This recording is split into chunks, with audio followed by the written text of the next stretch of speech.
Hello everyone, my name is David and welcome to the video game experience. Today I'm going to be taking up my chisel and granite slab to etch the top 10 VR commandments that all games should be taking into consideration before releasing. If you're a VR player and you're watching this, please sound off in the comments on what you think are some of the biggest must-haves that all VR games should implement. I'm trying to make this a one-stop shop for developers to get an idea of what VR gamers really want. But without further ado, let the skies open up and the voices of the VR gamers be heard. Here's the list. At number 10, we have Thou Shall Keep Thy Frames Holy. Here we go again. Probably one of the biggest points of contention in VR is the conversation around what counts as a proper and acceptable frame rate target. Is it 72Hz, 90Hz, 120Hz, 60Hz reprojected to 120? There's so many options. It's probably quite difficult for developers to pin down which one is the right option. Here's my opinion. I think that all developers should target a 90Hz native experience on both Quest and PSVR 2. PC VR is a bit of a different story because of the variety of devices being used. But as a standard, I firmly believe that 90Hz is the way to go. Sure, 120 is great, but I think it's unattainable for most medium to large scale VR games unless that game is running on a PS5 Pro or a beast of a rig. Also, I'd bet that most console players are still actually playing on a base PS5, including myself. But for Quest games, 90Hz should be the standard now, especially for games that are on Quest 3. And I mean, aside from a few outliers on Quest, most of those Quest games aren't massive graphical showcases anyway. So it's kind of better to scale down a bit more to achieve a smoother experience. When I'm using my Quest, I'm usually using it for a straight up fun, rather than to be blown away by stunning graphics. But pivoting to the PSVR 2, I think that a native frame rate should be the target. 90Hz for base and 120 for the Pro. But 60Hz reprojected can still be an option. I'm personally not bothered at all by the ghosting brought with reprojection. Sure, I do notice it, but for a slow single player experience, sometimes using reprojection for better visuals is something I turn on. Though 90Hz native is usually the default. So all in all, devs should aim for a 90Hz native while having 60Hz reprojected in the option menu. Coming in at number 9, Thou Shalt Let Hands Be Thy UI. We all know that one of the biggest allures of VR is the sense of immersion that is unattainable on the flat screen. But one thing that works on the TV that doesn't work as well in the headset is menu screens and health bars. There's nothing quite like seeing a floating minimap in your peripheral vision or a floating stamina bar at the bottom of your view to rip you right out of the experience. But VR has come a long way enough that now all developers should be looking to implement these features in creative and immersive ways. The most commonplace example is the notorious watch that somehow shows up across multiple games. Usually it displays your current health, among many other statistics. It's kind of funny how all these games are different universes, but somehow all the characters manage to buy the exact same watch. Of course, I'm kidding, but the watch generally works well, even if it's a little cookie cutter at this point. But this is what all developers should be aiming for. Maybe your character's skin becomes discolored when they're low on health. Maybe wounds start showing up all over your body. Maybe the journal you have stored on your chest can act as a menu. We've seen this done before, and even though it's technically a menu, it's a clever way to make it feel like all things are grounded within the game, from the moment you boot it up. This extends to inventory systems. We all know the backpack and the trench coat. I don't want to have to dig through a flat menu screen to find the items I'm looking for. I want to actually reach out and grab them. Of course, many players still appreciate being able to use the quick access bar, so why not give them the option? But this leads to my next point. Number 8, Thou shalt make thy options plenty. Options, options, options. The more the merrier. We're all built differently, and the VR age demographic is wider than one might think. Personally, I'm of the mind that I want to have the most extreme experience possible. I want to be doing flips with no comfort features. I want to be physically crouching and jump to maneuver around objects, but I know that this isn't the standard mindset across the board. We're at the point where every VR game should have control options, including the ability to press a button to crouch. Some developers don't realize that they could be unintentionally barring a portion of the VR audience from playing their games if they have mobility issues. Also, new VR players don't want to get sick, and VR veterans aren't looking to be babied. Snap turning and teleportation shouldn't ever be the only way to move around. And I'm always disappointed to jump into a game where this is the case in 2025. All I ask for is a healthy assortment of options, including but not limited to turning movement vignette on and off, vignette strength slider, enabling smooth or teleport locomotion, enabling smooth or snap turning, adjusting turn degree and speed, the ability to adjust vibrations and haptics, including headset rumble and adaptive triggers, the option to play with a native frame rate or reprojection, the ability to map buttons to my liking, the ability to toggle or grip hold items, a toggle for an actual crouch and jump button, sitting mode, standing mode, music sliders, left-handed mode, manual and auto climb for ledges and ladders. The list goes on and on, but these are some of the big hitters in my eyes. If every game could implement these options, we'd be in a way better place. And these are an easy way for VR devs to appeal to the largest audience possible. Let me know if I missed anything important. Number 7. Thou shalt teach by doing, not by text. Please don't make me read anymore. My poor eyes, man. If you have to do it, can you at least have it narrated to me? I'm not illiterate, I promise. I'm just tired of having to read large blocks of text within the headset. I'm not targeting the odd word on the wall or a note that contains clues for puzzles, but I'm more frustrated with important story moments or progression-dependent information stuck inside a 2-page wall of text. It doesn't help that not all VR games are the most crisp or clear. I don't wear glasses, but sometimes VR games convince me that I'm legally blind when I'm trying to read certain blurry excerpts. I think we've reached the point where players have shown that their favorite way of storytelling in VR is having the story actually happen to them. I understand that form of storytelling can be more expensive than a note page, so I suggest that notes also have an audio recording device sitting on top of them. When the player picks one up, they get the option for both.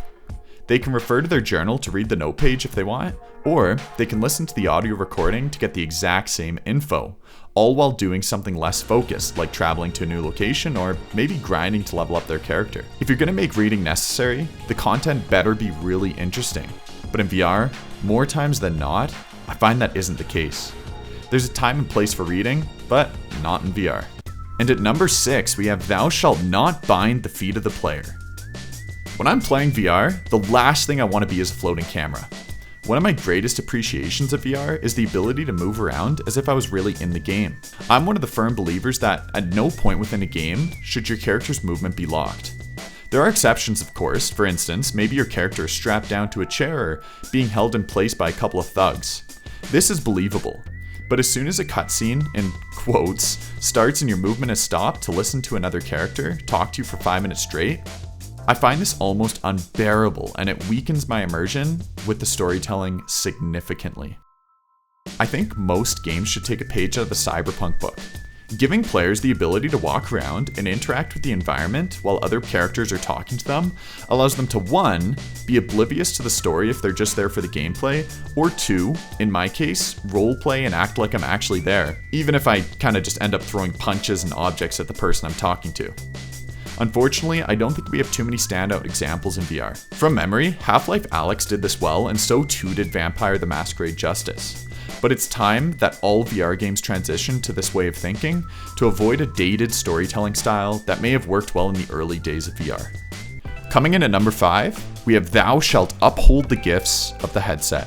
People grab multiple headsets for a reason. Each VR headset has unique features that aren't available across the board. MetaQuest has its AR and advanced hand tracking, PSVR 2 the adaptive triggers, headset rumble, eye tracking, and Valve Index has proper finger tracking. Many are grabbing these headsets with the expectation that these features are going to be leveraged with the games they're playing. I bought Madison VR specifically for the PSVR 2 because I figured the headset rumble would enhance the scares when being compared with the PCVR version, even though I knew that I'd probably double my frame rate and increase the game visuals on PC. This shows just how important and purchase steering these features can be. It can dictate what platform players choose to pick a game up on, and sometimes even whether they're going to pick that game up at all. One of the best examples is something that I've specifically heard within the PSVR 2 community. We mentioned it earlier, but some players are super sensitive to reprojection. Far too many developers are releasing their games without implementing proper eye tracking support for the PSVR 2 headset. Eye tracking enables the use of dynamic foveated rendering, which in many cases can push a game from having to rely on a reprojection for a solid frame rate to being able to run at 90 Hz native, which is an enjoyable experience across the board. I understand that DFR can cause issues when building a game, especially when it comes to reflections and such, but I firmly believe the extra optimization is worth it. There's nothing more heart-wrenching than booting up a game on PSVR 2 only to see that it's a blurry mess. Clearly, DFR could have helped in situations like this. It goes without saying that immersion is increased with adaptive triggers and headset rumble use. These features were designed to increase player immersion, so please implement them. It's free points. I feel 50-50 on Meta's AR cam. I don't think it's something that every game needs to leverage, but it's nice to have the option of fighting some bandits in my bedroom or solving puzzles in AC Nexus in my home environment. This completely sold the idea to me that I was actually playing as myself in the game, jumping into the Animus to experience historic events from the eyes of an assassin. Some people like AR and some don't. Why not give the option? Really though, I just hope that developers do their proper research when targeting specific platforms. It's a simple way to elevate your game to the next level. At number 4, we have Thou Shalt Gather the People across the platforms. Many VR games across the years can be remembered for their short but memorable lives. With VR being a niche, games are not being exposed to nearly as large of an audience as they are on the flat screen.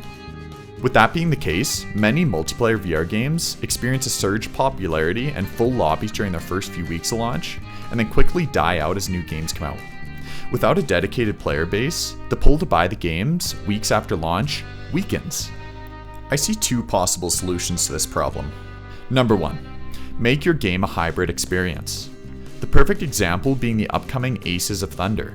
Now, I can't speak on whether this game is going to be any good or not, but I do know that with it being a hybrid title, with its eventual release on the flat screen as well, the multiplayer experience will have longer legs than it would have if it was a VR exclusive. Even now, you can find lobbies in hybrid titles like Star Wars Squadrons, which was released years ago at this point. It's clear why this works. If you're fishing in a lake with a lot of fish, you're more likely to catch fish. Expanding the possible scope of the player base increases the chances that players will jump into your game. Many multiplayer games rely on FOMO for initial success, so the more mouths talking about your game, the better. Moving to the second way that developers can keep their game alive and healthy, that's to enable cross-platform lobby support. This goes without saying. Do I even really need to say more? It's time to bring the different VR platforms together, instead of splitting them up. I always appreciate the opportunity to jump into a game with my brother, playing on a Meta Quest 3 while I play on my PSVR 2. When I'm looking to buy a multiplayer game, I specifically check to see if it has cross-platform play. Honestly, it probably doubles the chances I pick it up. I don't want to buy a game that I know will be over in a week. I'm looking to buy into a game that has a long runway ahead of it. Number 3. Thou shalt not think in crumbs, but in bread. Guys, it's time to scale things up. We're hungry for big, quality experiences, similar to those found on the flat screen. If I could ask for one thing, please, please, please, execute your developer vision to its truest extent. I think this was a far bigger problem about a year back when developers were still hamstrung on targeting the Quest 2. But there are still a few games being released today where you get that feeling of, oh man, this looks like a mobile game. We're past that point. Even the Quest 3 has proven that games can look great with the likes of Batman Arkham Shadow and Arcanage. Speaking of Arcanage, those developers did things right. They first released their game on PSVR and PC with stunning visuals. And then, after almost a year, they put out one of the most quality Quest ports of all time. It really looks like they rebuilt the game's visuals to run on Quest 3. I think far too often, a game releases for all 3 platforms at the same time, and the developers decide to build their games for MetaQuest without upgrading it for PSVR 2 and PCVR. They just say, hey, you get a super high frame rate now. And that's great and all, but that's not what's going to sell copies on PlayStation and PC. Games like Hubris and Resident Evil Village have set standards for what VR games can look like on PC and PS5. And I just saw the other day that I could grab RE Village for $10. It's tough to then justify buying a game that looks like a mobile port for 3 to 4 times that amount. So I'm all about releasing games on all 3 platforms, but I think it's important that each version of the game is given the attention and care it deserves. If your idea in your head is small, that's great. Execute the vision across all 3 platforms, but make sure you price your game accordingly. Though if the vision in your mind is big, don't limit yourself by technical limitations. Start by targeting the platform that will allow players to experience your truest vision, and then worry about porting over to other platforms afterwards. When I'm playing on my Quest, I'm totally fine with lower visual quality and more loading screens because I get the benefit of being able to play standalone. It's a trade-off and I accept it. But when I'm playing tethered to a PS5 and PC, I don't want to be having the same experience as I would on a standalone headset. Art is art. Don't let anything depreciate its value. And at number 2, we have "Thou shalt dwell among thy people." As a gamer, there's nothing better than getting to know the people making the games I love. I always try my best to support the face behind the game. With so much conversation happening online nowadays, I think it's invaluable that developers listen to players by joining their communities across the many social media platforms. Not only is this a great way to develop trust and relationships with the players, but it's also an excellent way to get feedback. The customer is king, and most of the time, if you ask for feedback, gamers, especially VR players, will supply it in droves. Being a part of these communities is an excellent way to keep up with what players love and hate about VR games, to ensure that you are implementing all the right things into your game. It's pretty much an instant turnoff for me when developers don't listen to player feedback, and then release a tone-deaf game without any features that gamers expect nowadays. That's an immediate tell to me that the dev is disconnected from its player base. So please, join the conversation. We'd love to get to know you. Some people have bad intentions, but those people don't represent the majority of VR gamers. I promise. And finally, number 1, "Thou shalt crown those with skill and dedication." What's interesting about VR is the physicality aspect of the gameplay. When I'm playing a flat screen game, the addictiveness comes from the learning curve. But I find the learning curve in VR even more enamoring. I actually have to get good in real life. If that ride ends too early, I'm left feeling like I'm already on top of the game, leaving the rest of the game for me to finish without little to no difficulty. I crave games that when I start out, I feel helpless and useless, but slowly but surely become better and better the more times I hop into play. This can happen with both multiplayer and single player games. It keeps me coming back for more, even just for progression. Even beyond difficulty modes, it's always fun approaching the latter half of the game knowing that the challenges ahead of you are going to be difficult to surmount, especially physical and traversal challenges.